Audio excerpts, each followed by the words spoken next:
ऐसे आपकी किश्तों में मौत होगी अगर आप गलत तरीके का खाना खा रहे हैं। कम से कम 40 से 50% भोजन जो आप खाते हैं वो जीवित होना चाहिए। आप मृत भोजन खाते हैं फिर आप जीना चाहते हैं, ये थोड़ा मुश्किल है। भरा हुआ पेट लेकर सोने के लिए जाना बिल्कुल मना है अगर आप अच्छे से जीने में इंटरेस्टेड हैं।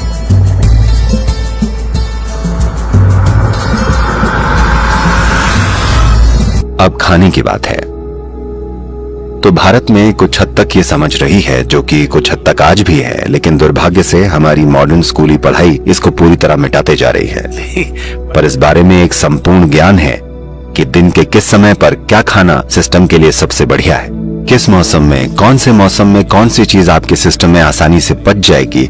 इस तरह से विस्तार में एक पूरा का पूरा सांस्कृतिक पहलू है। बिना जरूरी संवेदनशीलता के खाना खाना, आप में न तो खाने को लेकर न ही समय को लेकर कोई संवेदनशीलता है। आप बस जो सामने आता है खा लेते हैं। आपको ऐसा करने की बहुत बड़ी कीमत चुकानी पड़ेगी, इसमें कोई संदेह ही नहीं है। और सबसे बड़ी बात, ये सिर्फ बीमार पड़ने की बात नहीं है। आपने अपनी जीवन शक्ति खो दी, अपनी संवेदनशीलता खोल दी। ये बहुत बड़ा नुकसान है, ये टुकड़ों में मौत जैसा है। अब अगर आप चीजों को पहले जैसी संवेदनशीलता के साथ महसूस नहीं कर पा रहे हैं, अनुभव नहीं कर पा रहे हैं जैसा बचपन में या थोड़ा बड़ा होकर करते थे, इसका मतलब आप आधे मर चुके हैं। तो ऐसे आपकी किश्तों में मौत होगी अगर आप गलत तरीके का खाना खाएंगे। अगर आप बस थोड़ा सा जागरूक हो जाएं तो बड़ी आसानी से जितना सारा खाना आप खा रहे हैं वो बस यूं ही कम हो जाएगा, क्योंकि आपको इतना सारा खाना नहीं चाहिए होता। अगर आप इस शरीर में ज्यादा खाना डालेंगे, आपको उतनी ही एनर्जी पाने के लिए उतनी ही ज्यादा मेहनत करनी पड़ेगी। इससे शरीर पर बुरा असर पड़ता है। आइए इसे ऐसे समझते हैं, 1960 के दशक में आपके पास वो बड़ी बड़ी फोर्ड और शेवी कारें थी, है ना, वो बड़ी बड़ी युद्धपोतों जैसी थी ना। वो कितना पेट्रोल पीती थी और आज की मॉडर्न कारें कितना पेट्रोल पीती हैं।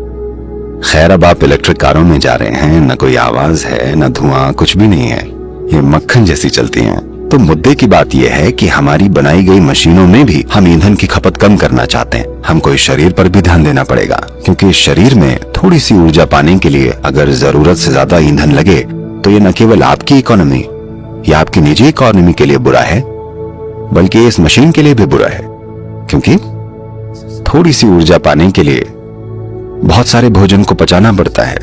और खासतौर से मैं देख रहा हूं कि आदत दुनिया के इस हिस्से में बहुत प्रचलित है। लोग 7-8 बजे या 10 बजे खाना खाते हैं, पार्टियां वगैरह होती हैं और वो देर रात में खाना खाते हैं और खाकर बस सोने चले जाते हैं। भरा हुआ पेट लेकर सोने के लिए जाना बिल्कुल मना है अगर आप अच्छे से जीना चाहते हैं। तो अगर आप मांस और वैसा भोजन करते हैं तो उसे सोने से कम 3 से 4 घंटे पहले खाएं, ताकि पाचन पूरा हो जाए। सोने से पहले थोड़ा पानी पीकर सोने जाएं। स्वास्थ्य की बात करते हैं, और अगर कोई कहता है कि आपको कोई बीमारी नहीं है तो इसका मतलब ये नहीं है आप स्वस्थ हैं। जब आप सुबह उठते हैं तो क्या आप जीवंत और ऊर्जावान महसूस करते हैं या नहीं? हेल्थ शब्द होल यानी संपूर्ण से बना है। आपके शरीर, मन और ऊर्जा में संपूर्णता होनी चाहिए। जब ये सभी चीजें आपके अस्तित्व की बुनियादी प्रकृति के तालमेल में होती हैं, तब सुबह उठने पर आपको लगता है आप बस अभी पैदा हुए हैं। अगर ऐसा होता है तो इसका मतलब है आप स्वस्थ हैं। एक सरल चीज जो आप सभी लड़कियां कर सकती हैं वो है बस अपने भोजन में 40 से 50% कच्चे भोजन को शामिल करना। मतलब वो जीवित हो, वो एक जीवित कोशिका होनी चाहिए। वो कोई सब्जी हो सकती है, कोई फल हो सकता है, कोई सूखा मेवा हो सकता है या अंकुरित मूंग हो सकता है। कम से कम 40 से 50% भोजन जो आप खाते हैं वो जीवित होना चाहिए। आप मृत भोजन खाते हैं फिर आप जीना चाहते हैं, ये थोड़ा मुश्किल है, क्योंकि अब आपको मुर्दे को जगाना है। जब आप भोजन को पकाते हैं, भोजन को पचाने के लिए सभी जरूरी चीजें सिर्फ शरीर में ही नहीं होती, भोजन में भी एंजाइम मौजूद होते हैं। जब आप भोजन को पकाते हैं तो आप काफी हद तक ये एंजाइम नष्ट कर देते हैं। एंजाइम के बिना खाने पर शरीर को मेहनत करनी पड़ती है वो हिस्सा बनाने के लिए जो नष्ट हो गया है, और उसके बाद ही वो पचा सकता है। आमतौर पर खाने के 1 से 1.5 घंटे तक ये शरीर की ऊर्जा को कम कर देता है। उसके बाद धीरे धीरे भरपाई होती है। क्या आपने देखा है?